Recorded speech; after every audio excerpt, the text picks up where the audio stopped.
Bonsoir. Et l'idée de cette petite conférence vient d'Antoine, qui un jour m'a dit, voilà, ça m'intéresserait que tu parles de l'abbé Dubois lors des rencontres L'Affût. Ça m'a beaucoup plu parce que c'est un livre, effectivement, qui a été publié il y a 10 ans. Je ne vais pas vous dire qu'il a révolutionné le domaine de l'édition en France, hein, c'est pas du tout le cas. Et j'ai vraiment finalement assez eu peu l'occasion de parler de Dubois devant un public, donc ça fait vraiment très plaisir. Alors, dans un premier temps, effectivement, vous me posez une question, effectivement, comment on en arrive à travailler sur telle ou telle période, et notamment sur Dubois. Bon, effectivement, à la base, moi, j'ai travaillé pour ma thèse sur la Régence. J'ai fait une thèse sous la direction de Joël Cornette, que vous connaissez certainement, ou en tout cas peut-être au moins de réputation. Et cette thèse, et là je vais déjà jeter un froid, portait sur ce qu'on appelle la polysynodie. Alors je ne vais pas trop vous embêter avec ça.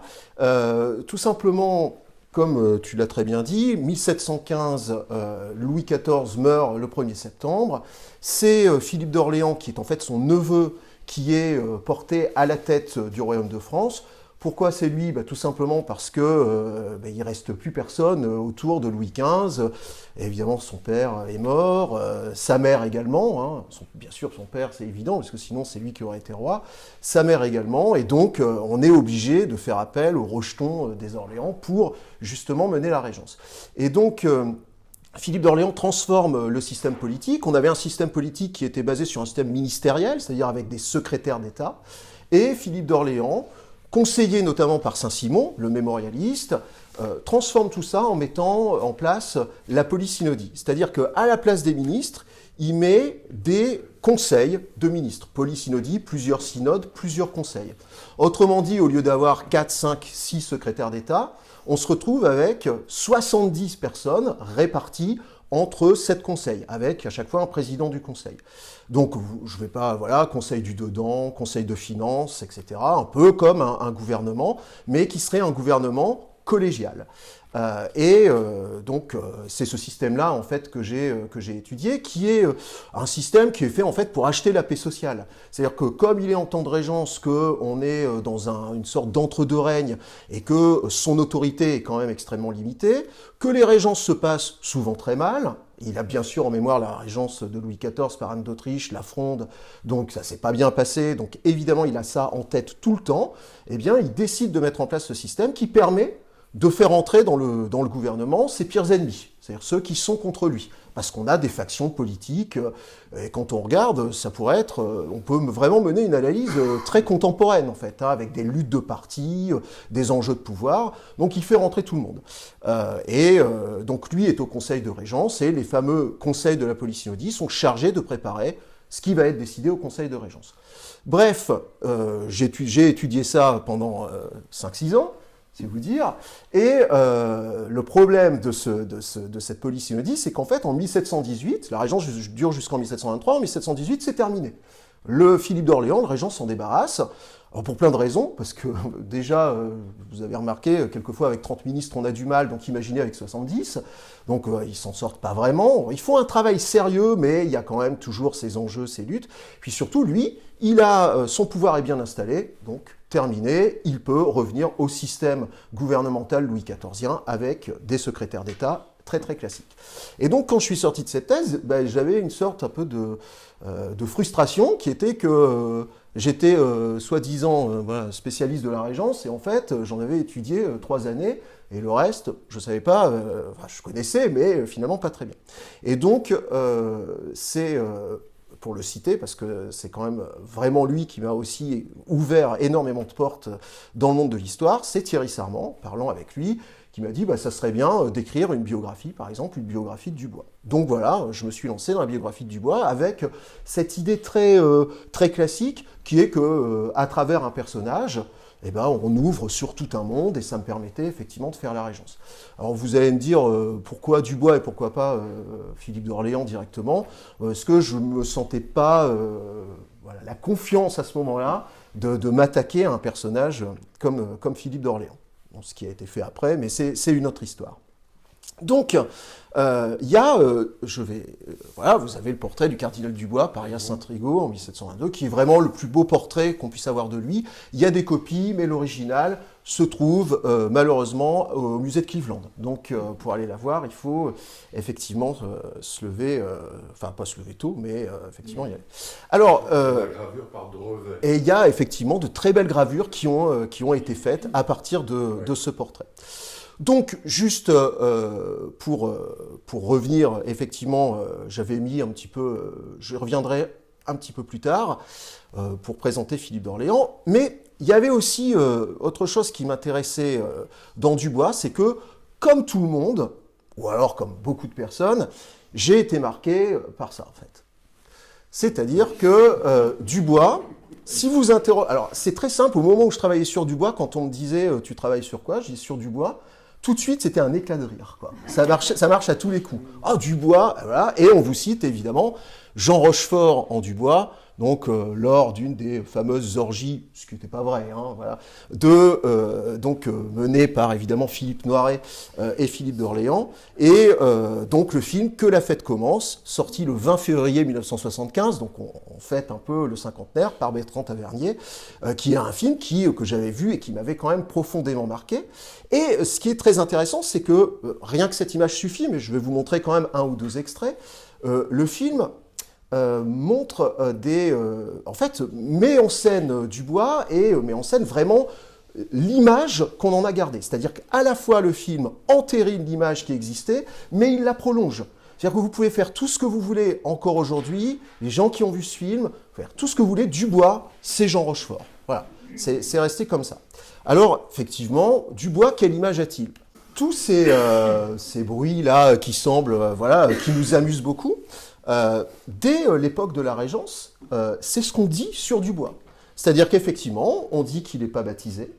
Le film est fascinant pour ça. Le film, en fait, Tavernier et Orange, son scénariste, ils ont fait un travail incroyable. Ils ont lu tous les mémorialistes de l'époque.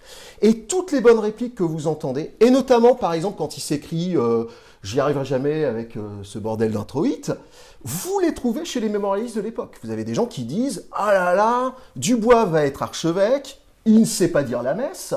Et il paraît qu'il aurait dit au moment, voilà, on lui apprend en fait à dire la messe, il paraît qu'il aurait dit « Oh là là, j'y arriverai jamais avec cette... » Enfin bon, voilà, tous les noms qui peuvent suivre.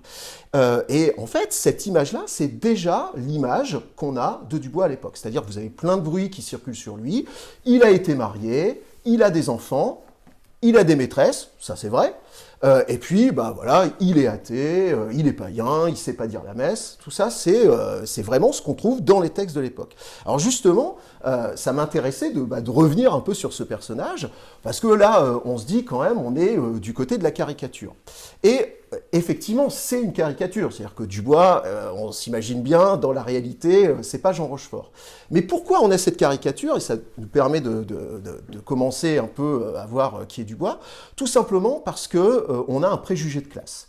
Dubois, c'est le ministre de l'histoire de France, ou en tout cas de l'Ancien Régime, qui a connu l'ascension sociale la plus fulgurante et la plus importante qui soit. C'est quelqu'un donc il est né en 1756, il est provincial, il est né à Brive-la-Gaillarde, et il est originaire d'un milieu... 1600, pardon. Oh là là, excusez-moi, je suis dans le XVIIIe siècle en ce moment, c'est pour ça. 1656, et en fait, il est fils d'apothicaire, comme il le dit d'ailleurs dans le premier extrait. L'apothicaire, non, alors son père est à la fois apothicaire, vaguement médecin également, on le dit aussi, et donc c'est un milieu un petit peu de petits roturiers, donc rien à voir évidemment, par exemple avec Richelieu, et puis de Brive-la-Gaillarde, effectivement, de surcroît. Alors, ce qui est assez fascinant, c'est comment, en fait, quelqu'un qui sort de ce milieu réussit à devenir ce qui va être l'homme le plus puissant de France. Donc d'abord, il fait des études, c'est-à-dire que c'est un sujet qui est assez brillant pour être envoyé au collège à Brive, et il va avoir une bourse qui va l'amener dans un collège parisien. Et donc ça, c'est vraiment la première étape de sa vie, où à 16 ans, il quitte Brive, et où il ne reviendra d'ailleurs jamais. Il ne mettra plus jamais les pieds à Brive, il arrive à Paris, et il est plutôt spécialisé justement en théologie, en philosophie, même si évidemment dans sa vie, ça ne ressort, on va dire, quasiment jamais, et il va devenir précepteur de certaines familles parisiennes. Il commence par des familles assez modestes, des familles de bourgeois, et puis il va continuer, et puis il va accéder effectivement à des familles qui sont à la cour, pour enfin être recommandé et devenir, en 1783, donc vous voyez, 1683, on va y arriver, pour devenir sous-précepteur de Philippe d'Orléans, qui s'appelle, à cette époque-là, le duc de Chartres. Donc, il devient son sous-précepteur, et il a de la chance, puisque 4 ans plus tard, il va enfin devenir son précepteur. Donc, c'est lui qui va œuvrer à l'éducation de Philippe d'Orléans, en tout cas à la fin de son éducation. Alors, c'est très intéressant, parce qu'il a vraiment des... quand on lit aussi, on a des documents de Dubois, et notamment une sorte d'essai sur ce que doit être l'éducation, où il explique évidemment tout ce que le duc de Chartres doit étudier. Donc à cette époque-là, évidemment, les fortifications, il y a une éducation bien sûr militaire, mais aussi les mathématiques, la logique, bien entendu la religion, le latin, etc. etc. Et puis il a aussi des idées déjà qui sortent un petit peu du lot. Par exemple, il dit que le duc de Chartres est un élève qui est difficile, qu'il a du mal à se concentrer. Donc il explique que sur le plan pédagogique, il discute avec lui. Donc il discute avec lui pour lui apprendre certaines choses. En fait, il dit, voilà, on apprend en badinant. Donc c'est assez intéressant. Et puis c'est quelqu'un déjà qui sait se mettre en avant. Alors, l'image qu'on a aussi de Dubois, c'est celle que nous a donnée Saint-Simon. Alors, Saint-Simon, il dit, il peut pas, évidemment, préjugé de classe, alors là, Saint-Simon, c'est juste absolument impossible. Donc, quand il commence son portrait de Dubois dans les mémoires, c'est tous les vices qu'on battait en lui. Donc il est avare, il est débauché, il est ambitieux, il est flatteur, il est perfide. Saint-Simon n'a pas tout à fait tort, il est ambitieux, ça c'est vrai. Et Dubois sait se servir de son poste de précepteur pour se rendre indispensable à Philippe d'Orléans, à Philippe de Chartres, avec qui il va évidemment nouer des liens extrêmement complices. Le futur duc d'Orléans est né en 1674, donc il y a 18 ans d'écart. C'est beaucoup et en même temps, c'est pas non plus énorme. Donc il y a vraiment un attachement qui va se créer entre les deux. Et puis, il sait aussi se rendre indispensable donc auprès des parents de Philippe d'Orléans, avec donc d'un côté Monsieur, frère de Louis XIV, et la copine de Thierry Sarment, donc puisqu'il nous a fait une conférence il y a quelque temps, donc Madame Palatine. Donc il s'est flatté, notamment il sait vraiment mettre en avant les qualités qui sont des qualités intellectuelles de Philippe d'Orléans qui sont énormes, notamment il lui fait apprendre la généalogie des princes allemands, il constitue un faux jury, et en présence de Madame et Monsieur, le faux jury l'interroge sur cette généalogie extrêmement complexe, et évidemment le fils brille, donc c'est un véritable succès pour Dubois. Et il va le suivre partout. C'est-à-dire qu'il sait se rendre indispensable, et bien entendu, ce qui va lui servir. Après, il faut quand même savoir que Philippe d'Orléans, à cette époque-là, c'est quelqu'un qui est destiné à être un militaire, mais un prince de cour, hein, bien entendu, on ne peut pas du tout prévoir à cette époque-là qu'il deviendra régent. Et donc, il va l'accompagner aussi sur les champs de bataille. C'est-à-dire, dès 1691, Philippe d'Orléans va, durant la guerre de l'Alliance d'Augsbourg, va sur les champs de bataille, accompagné au tout début Louis XIV, mais surtout en compagnie du maréchal de Luxembourg. Il participe à des assauts, et Dubois est avec lui. Alors, il n'est pas directement mêlé aux assauts, mais en tout cas, le maréchal de Luxembourg écrit de Dubois que c'est vraiment un prêtre dont on pourrait faire un mousquetaire. Vous voyez, donc il a cette qualité également aussi. Et puis, Philippe d'Orléans écrit beaucoup à Louis XIV. Il lui fait des comptes rendus. Ça fait aussi partie de son éducation. Et donc, ces comptes rendus, on le sait aujourd'hui, ils vont être évidemment écrits par Dubois, donc qui s'est tout à fait analysé, quand on voit, il rend tout à fait bien compte des batailles, de la tactique militaire qui est employée. Enfin, vraiment, on voit qu'il a aussi des qualités d'observateur militaire qui sont tout à fait évidentes. Il va malheureusement y avoir un petit souci avec Madame. Quand on lit la correspondance de Madame, et notamment la correspondance des années 1715-1716, c'est très bizarre parce qu'elle ne peut pas le voir. Elle dit pique-pente de lui, et elle aussi a participé à la construction de cette fameuse image de l'abbé ambitieux qui ne travaille que pour lui. Elle ne peut vraiment pas le voir, et c'est très bizarre aussi parce que quand vous regardez en 1691, il y a une correspondance entre Dubois et Madame, et tout se passe très bien entre eux. Qu'est-ce qui s'est passé ? Il s'est passé que Philippe d'Orléans, c'est quelque chose qui est connu, a été marié à une fille adultérine de Louis XIV, Mademoiselle de Blois, donc fille de Louis XIV et de Madame de Montespan. Et en fait, on pense, j'ai pas réussi à l'établir, mais c'est évident qu'il a joué un rôle. Dubois a été approché par Louis XIV, contre évidemment quelques prébendes, etc., bien entendu, pour convaincre Philippe de Chartres d'épouser Mademoiselle de Blois. Donc ce qui n'a pas plu du tout à Madame, puisque Thierry avait raconté l'anecdote, elle le croise dans la galerie des Glaces et elle lui met en fait un soufflet. Moi j'ai eu une autre source très intéressante d'un espion anglais qui était présent et qui explique lui qu'elle lui a mis même un coup de poing dans le ventre. C'est encore... elle était vraiment effectivement pas du tout d'accord avec ce mariage. Et donc Dubois va pâtir un peu de ça auprès de Madame parce qu'il aurait participé à toute cette espèce de complot pour que Philippe d'Orléans accepte de se marier avec Mademoiselle de Blois. Dubois, c'est aussi le compagnon donc des bons jours, mais aussi le compagnon des mauvais jours. Si vous voulez, c'est toujours le problème de parler de Dubois, c'est qu'on est obligé de parler de son maître. On est toujours obligé de parler de Philippe d'Orléans. Philippe d'Orléans, c'était un prince qui, dans sa jeunesse,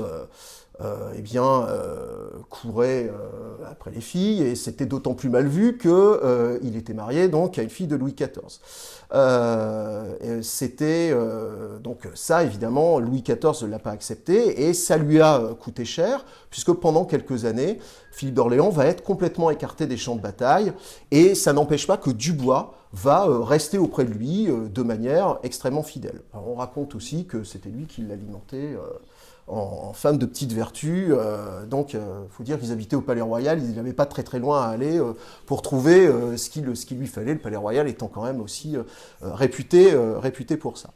Donc, en gros, on a finalement, déjà, il est secrétaire, en gros, c'est une sorte de secrétaire particulier de Philippe d'Orléans. Bon, c'est déjà pas mal pour lui, mais bien entendu, la Régence va tout changer. C'est à partir de la Régence qu'on va avoir une ascension à la fois politique et religieuse qui est extrêmement étonnante, qui va être vraiment fulgurante.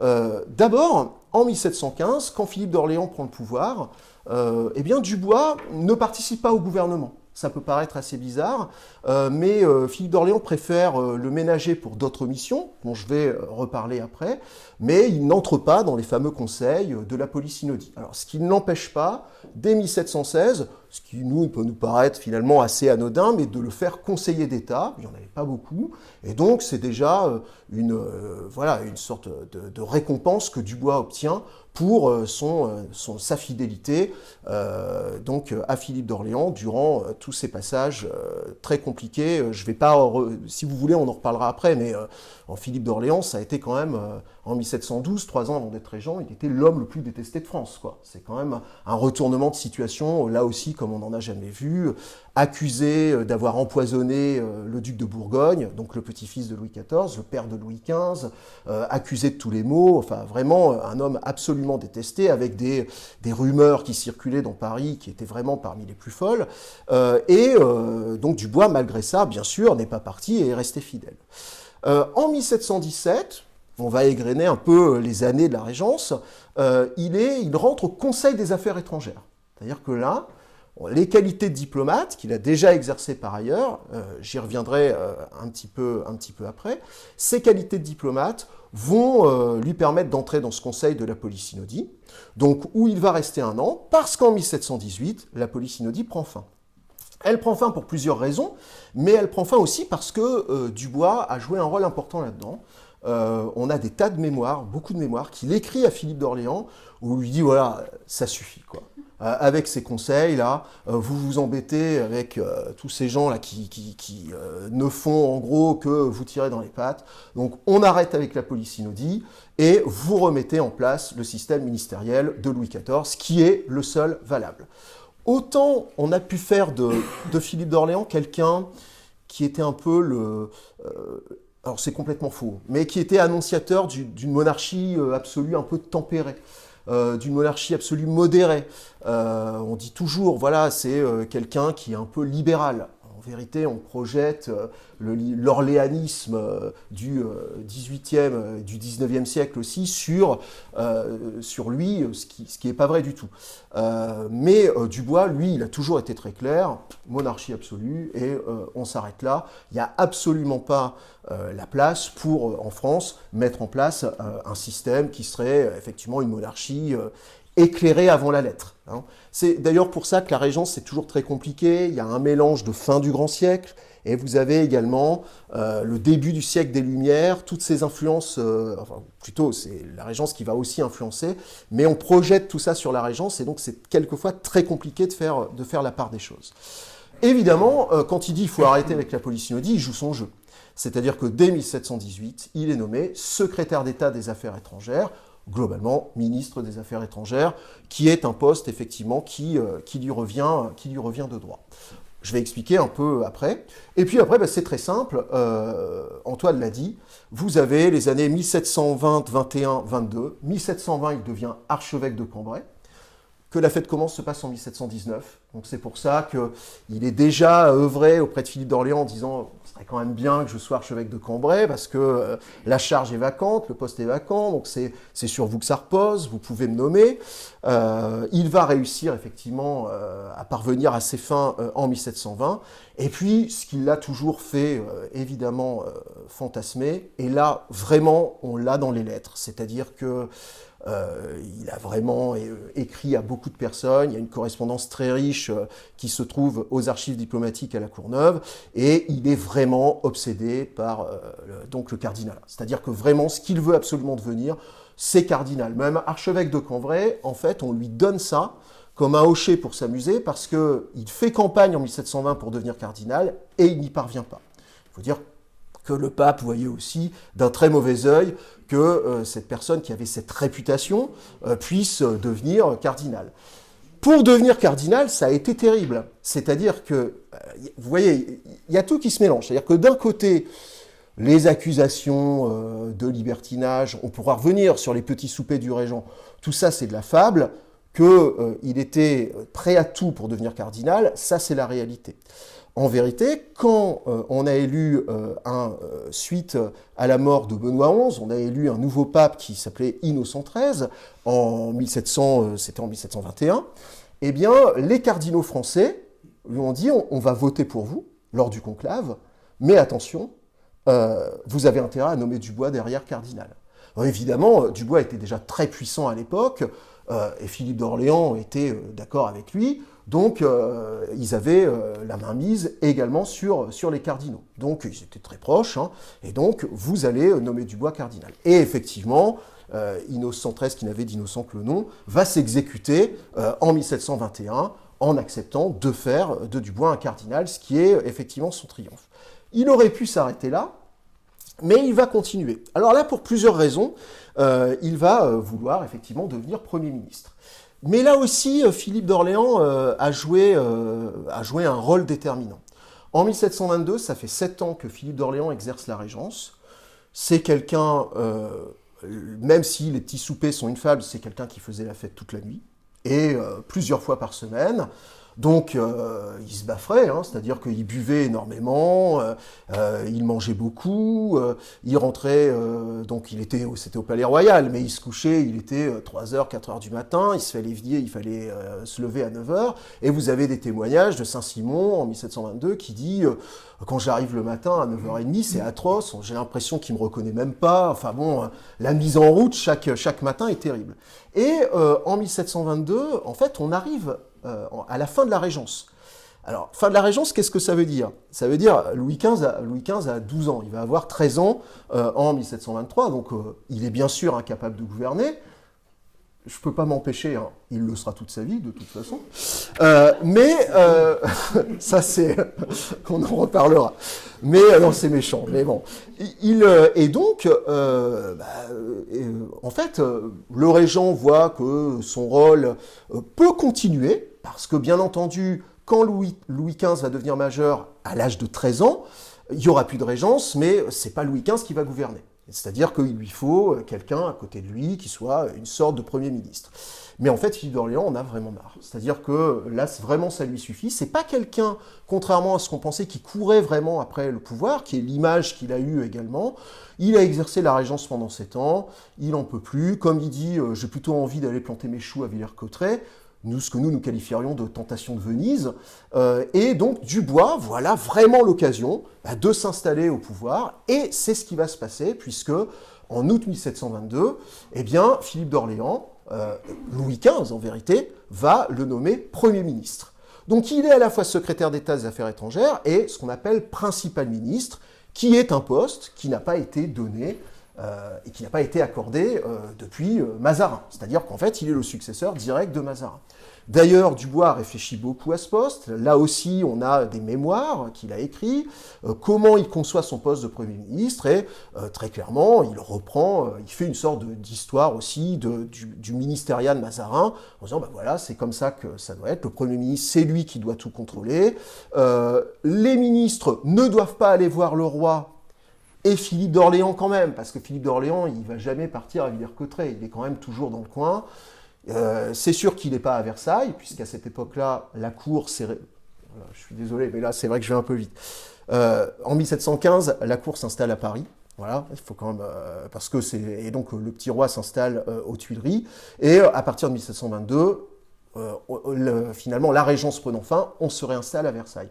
Et alors, Philippe d'Orléans et Versailles, c'est un désamour total. C'est-à-dire qu'il ne supporte pas d'être à Versailles. Pour lui, c'est Paris, c'est le Palais Royal, c'est Saint-Cloud un peu de temps en temps, mais encore Saint-Cloud, c'est déjà bien trop la campagne. Donc, il voit ça d'un très mauvais œil. Et puis, il est fatigué. Donc, c'est aussi pour ça que Dubois devient Premier ministre. Et là, ce qu'on voit dans les documents, c'est qu'il va rester Premier ministre vraiment 1 an. C'est lui qui va organiser le sacre de Louis XV à Reims, c'est lui qui va organiser tout cela, c'est lui qui gère effectivement la politique de la France, et il travaille énormément, mais il veut absolument tout contrôler. C'est-à-dire qu'il ne s'est absolument pas délégué, les autres ministres n'ont absolument pas accès au roi ou à Philippe d'Orléans. D'ailleurs, durant cette année-là, il se prive pas pour en évincer certains, c'est-à-dire les envoyer en exil pendant quelque temps, parce qu'il estime qu'il le gêne dans son travail. Et puis, sur cette année de ministériat, c'est un homme qui souffre, en fait, puisqu'il a un cancer de la vessie, qui va l'emporter, en fait, en août 1723. Mais jusqu'au bout, il va assurer, évidemment, son ministériat. En 1723, août 1723, le pauvre Philippe d'Orléans, il n'y a personne, donc il est bien obligé de revenir au pouvoir. Et donc, il va mourir 6 mois plus tard, en décembre 1723. Et c'est le duc de Bourbon qui va prendre la suite, puis, très rapidement, là j'avance, le cardinal de Fleury, qui bien entendu va être le grand Premier ministre, sans en avoir vraiment le titre, du règne, en tout cas du début du règne de Louis XV, donc jusqu'en 1743. Ça va durer tout ce temps. Et donc, on voit une ascension sociale absolument extraordinaire, avec quelqu'un qui est extrêmement ambitieux, mais quelqu'un aussi qui a énormément de mérite, puisque là, ce qui reste de Dubois, c'est sa diplomatie. C'est-à-dire que c'est d'abord et avant tout un grand diplomate. Vous comprenez quand même mieux déjà pourquoi il n'a pas marqué l'histoire. C'est parce que, contrairement à Richelieu et Mazarin, ça dure 1 an en fait. Le poste vraiment de Premier ministre, où il aurait pu mener peut-être des réformes plus ambitieuses, on n'en sait rien, voilà, je dis ça comme ça, ça dure 1 an, donc en gros, voilà, c'est très très vite évacué.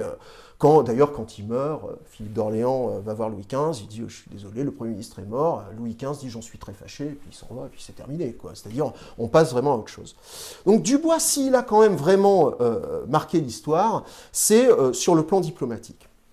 C'est lui qui va impulser un tournant diplomatique majeur dès 1715, qui va permettre à la France après toutes les guerres Louis XIViennes, et notamment la guerre de la succession d'Espagne, qui laisse la France exsangue, eh bien, qui va lui permettre d'avoir, durant même tout le ministériat de Fleury, quasiment une vingtaine d'années de paix relative. Donc ça reste quand même son œuvre principale. En effet, Dubois, il a cette qualité, c'est que c'est un pragmatique. En 1715, l'allié privilégié du royaume de France, c'est l'Espagne. Évidemment, c'est un petit-fils de Louis XIV qui gouverne, c'est Philippe V. La France et l'Espagne ont fait la guerre de succession d'Espagne, bien sûr, ensemble, donc normal. On est dans une sorte, comme on dirait aujourd'hui, dans un logiciel où l'alliance, elle est espagnole, c'est obligatoire. Et là, Dubois, avant même que Louis XIV meure, il en parle avec Philippe d'Orléans, et il lui dit, là encore, il rédige des mémoires, etc. Il dit, voilà, si vous voulez, vous allez être régent, ça paraît évident. Donc on est au mois de juillet 1715, et vous voyez, Louis XIV va mourir le 1er septembre. Il lui dit, et si vous voulez que la France soit en paix, l'alliance qu'il faut faire, c'est l'alliance avec l'Angleterre. Il faut absolument faire l'alliance avec l'Angleterre. Dubois est un anglophile convaincu. Anglophile, mais surtout pragmatique. En fait, quelle est la grande puissance de l'époque? C'est l'Angleterre. Qui est notre principal ennemi? C'est l'Angleterre. Et donc, si on veut avoir la paix, il faut avoir une alliance avec l'Angleterre. Ce qui est effectivement tout à fait logique. La France ne peut pas se permettre d'avoir des nouvelles guerres. C'est pas possible. On a des finances qui sont dans un état catastrophique. On a une régence. On va pas pouvoir. Oui, alors c'est presque pire aujourd'hui, vous allez me dire. J'en sais rien. On en est pas loin. Mais en tout cas, c'est pas possible de se permettre de mener une nouvelle guerre. Et donc, quelle est la manière de faire? Eh bien, de faire une alliance avec l'Angleterre. Donc, tout ça va prendre beaucoup de temps. Et donc moi je vais aller très vite parce que voilà, comme tu dis, je parle et l'heure avance. Donc c'est Dubois qui va être vraiment l'architecte de cette alliance, d'abord comme un agent. C'est-à-dire que, alors il y a tout, c'est vraiment une histoire très très rocambolesque.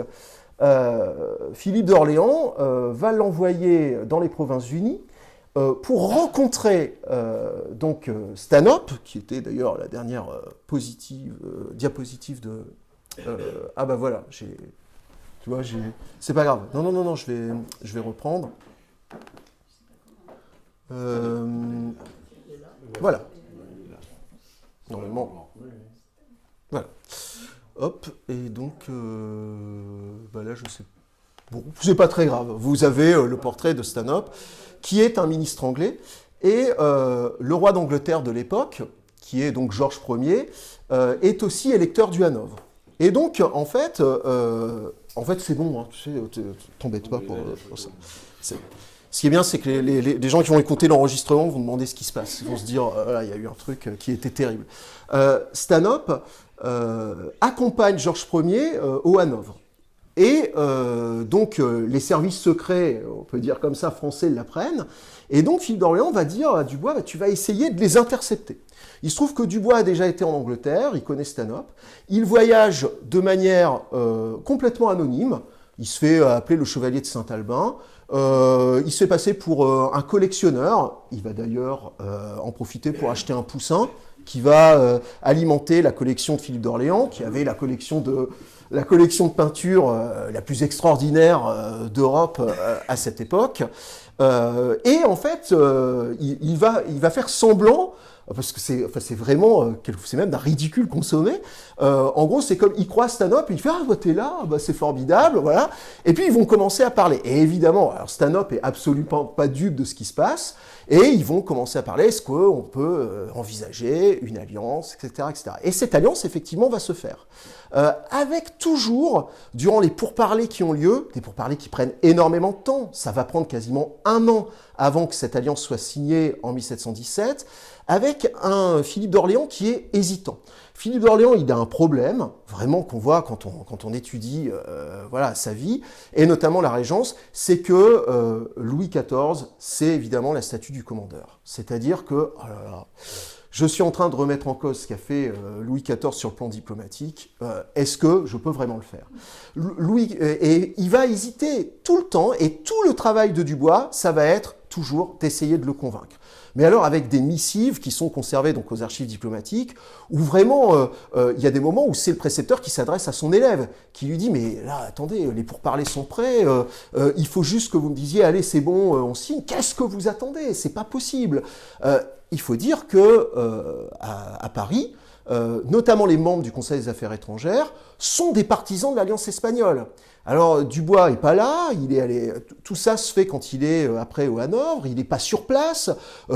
Philippe d'Orléans est soumis à des influences et il faut vraiment toute l'insistance de Dubois pour que en 1717 vous ayez la Triple Alliance, qui est une alliance entre la France, l'Angleterre, à laquelle s'ajoutent les Provinces-Unies. Rebelote en 1718, puisque là on va passer de la triple à la quadruple alliance. Ça c'est le système vraiment voulu par Dubois, qui va voir l'Autriche, l'empereur, adhérer à la Triple Alliance. Alors là aussi, énormément d'hésitation de la part de Philippe d'Orléans, le président du Conseil des Affaires étrangères, le maréchal d'Uxelles, qui est absolument contre, qui met, on a vraiment l'impression d'un gouvernement, je dirais actuel, hein, qui met sa démission dans la balance en disant si vous faites ça, je m'en vais, c'est terminé. Finalement, Philippe d'Orléans accepte de signer, et puis de toute façon, le maréchal d'Uxelles va partir très très vite, puisque la polysynodie va prendre fin un mois après que l'alliance a été signée. Mais ça ne s'arrête pas là. C'est-à-dire que le système qu'il a conçu, c'est aussi, après s'être détourné de l'Espagne, de la rattraper par la Manche. Et donc il va réussir, en 1720, eh bien, à faire signer, après une courte guerre, qui est une courte guerre contre l'Espagne, qui oblige, en fait, le but c'est d'obliger l'Espagne à faire signer l'Espagne à ce système, en fait, d'alliance européenne, qui regroupe donc, si vous comptez bien, la France, l'Espagne, l'Angleterre, les Provinces-Unies, donc la Hollande, hein, et donc l'Autriche. Donc ça fait un système qui est vraiment assez démentiel, qui fait que c'est la quadrature du cercle, c'est-à-dire qu'on s'est détourné de l'Espagne pour mieux la récupérer ensuite et pour mieux l'introduire dans cette alliance. Et là, vous pouvez vous dire, à partir de ce moment-là, la paix est faite. Et évidemment, le chef-d'œuvre absolu, c'est ce qu'on appelle l'échange des princesses, c'est-à-dire les mariages qui vont avoir lieu un peu plus tard, en 1721-1722, où le prince héritier d'Espagne va être marié à une des filles de Philippe d'Orléans, mademoiselle de Montpensier, et où, de l'autre côté, Louis XV est fiancé donc à la petite infante d'Espagne, Marianne Victoire. C'est très connu, puisque Marianne Victoire va débarquer en France pour être fiancée à Louis XV, et elle a 3 ans. Voilà. Donc, alors évidemment, système complètement... Alors évidemment, Philippe V était d'accord, hein, c'était sur proposition... En fait, c'est Philippe V qui est vraiment à l'origine de ces fameux mariages et de cet échange de princesses.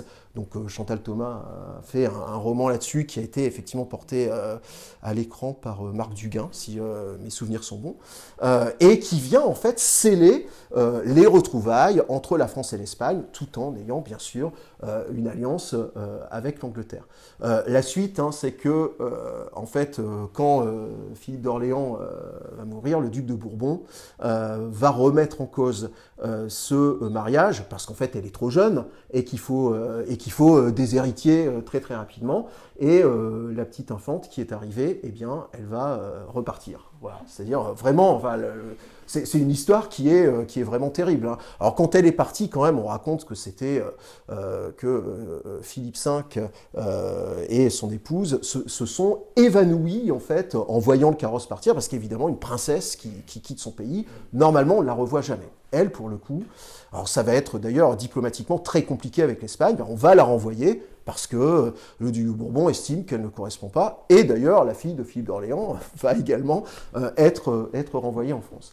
Donc là, vous voyez, sur la diplomatie, donc on a une forme de génie diplomatique, c'est-à-dire le génie diplomatique, là, c'est la prescience qu'il faut se rapprocher de l'Angleterre, que c'est vraiment ça qui est important, et qui est effectivement un pragmatisme politique qui est assez remarquable. Après, sur les moyens, effectivement, d'y arriver, là, si on regarde exactement comment Dubois s'y est pris, c'est sûr que il est quelquefois même très très agaçant. Hein. C'est-à-dire que dans sa correspondance, il est toujours en train de pleurnicher auprès de Philippe d'Orléans parce que celui-ci prend trop son temps. Et quelquefois, le personnage a quand même des aspects assez antipathiques. Néanmoins, on voit bien hein, des aspects qui sont quand même également attachants, avec voilà cette ascension fulgurante telle qu'on n'en a jamais vu, et puis quelqu'un qui va organiser en France une révolution quasiment copernicienne sur le plan diplomatique qui permet d'assurer 20 années de paix. Quand on regarde le règne de Louis XIV, on se dit que c'était quand même un véritable tour de force, et c'est pour ça qu'on peut vraiment le qualifier de génie politique. Alors je te répondre aux questions. Donc l'éditeur avait raison. Il n'avait pas tort.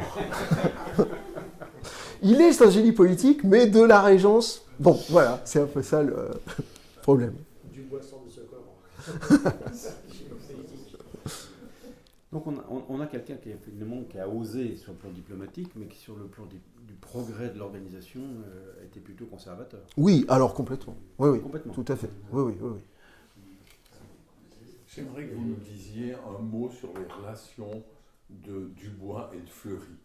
Parce qu'en fait, cette politique anglaise, elle va être poursuivie par Fleury, et partie du règne de Louis XV va être un règne sans guerre. Absolument, toute la première partie, où en fait Fleury continue sans... Ils se connaissaient. Alors oui, parce que Fleury est précepteur de Louis XV, et ça me permet d'aborder un autre sujet. Ils se connaissent parce que... alors, comme Fleury est précepteur, donc c'est évident, mais Dubois participe aussi à l'éducation politique de Louis XV. C'est-à-dire que vraiment dans les derniers temps, en 1722, quand il devient Premier ministre, il organise, d'abord il se voit très souvent, et il organise en fait des sortes des conseils en fait, où on va informer Louis XV et l'éduquer sur le plan politique. Donc oui, bien sûr, ils étaient tout à fait en relation. Oui. Après, juste Fleury, à cette époque-là, il se tient un peu en marge, dans l'ombre. C'est un personnage que je ne connais pas très bien. Est-ce que déjà, à cette époque-là, il a un plan politique ? J'en sais rien. Mais en fait, de toute façon, à cette époque-là, il est plus vieux que Dubois. Hein, il est plus âgé que Dubois, hein, Fleury. Hein. Il meurt, 90 ans, quoi, plus. Merci Alexandre. Est-ce que vous avez quelques questions sur la vie française de ce siècle extraordinaire?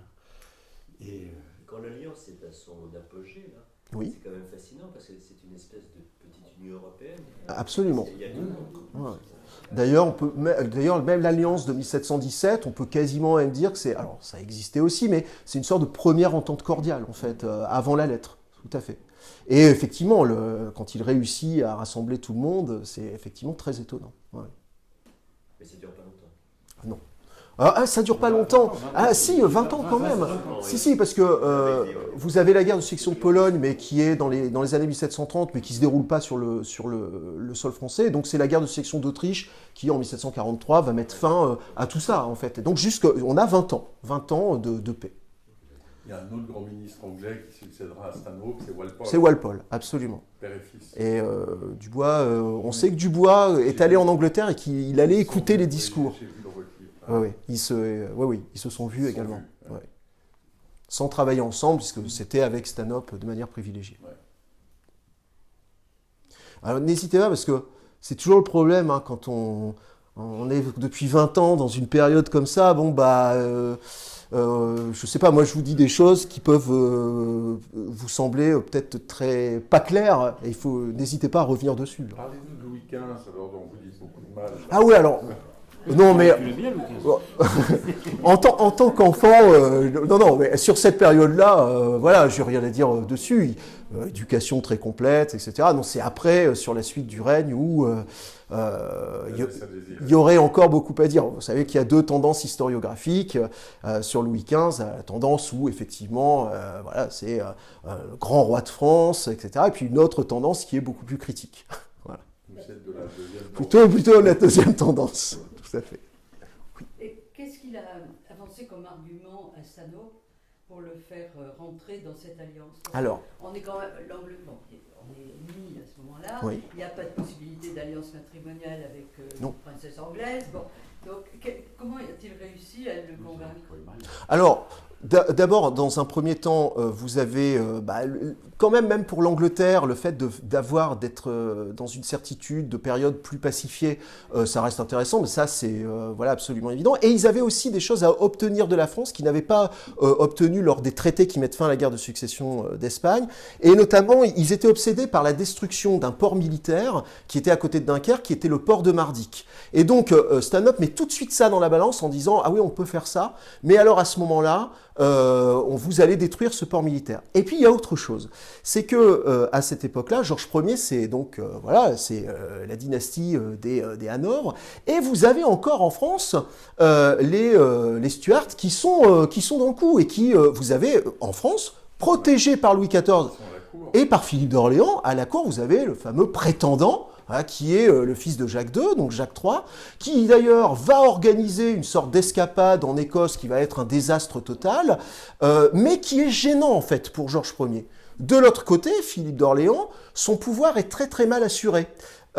Puisque c'est un temps de régence et Philippe V aurait bien voulu, sans assurer le rôle de régent, finalement, sans en avoir le titre, il est roi d'Espagne, assurer cette régence. Et dans le traité qui va être signé entre la France et l'Angleterre, il y a une sorte de reconnaissance mutuelle. C'est-à-dire qu'en gros, je n'aide plus les Stuarts, et d'ailleurs, le prétendant, à la suite de ça, va devoir partir à Rome. Donc en gros, terminer l'Angleterre en France. Et pour Philippe d'Orléans, ça c'est le grand truc du début de la Régence, si Louis XV vient à mourir, on te reconnaîtra comme roi de France. Louis XV, il a 5 ans, il a eu déjà énormément de maladies. Alors, quand il a le moindre... il a un peu mal aux dents, ou alors il fait 39 de fièvre, je sais pas, c'est terrible, hein, à l'époque, oh là là, tout le monde vraiment est auprès de lui, Philippe d'Orléans va pas dormir, enfin, parce que c'est un enfant qui est encore extrêmement fragile, et on a toujours, il y a des accusations qui vont être menées comme Philippe d'Orléans, qui est qu'en fait, oui, il espérait bien que le petit passerait pour prendre sa place, parce que dans l'ordre de succession, c'est lui, de toute façon. Et donc là, c'est lui, mais ça va poser problème si c'est lui. Et donc Georges Ier décide on a ça dans les traités de reconnaissance mutuelle, de dire, si Louis XV meurt, on va vous soutenir donc en tant que roi de France. Voilà. Donc il y a aussi les affaires intérieures qui se mêlent de l'extérieur. Très très négocié. Merci Alexandre. Eh ben, c'est parfait, donc, merci.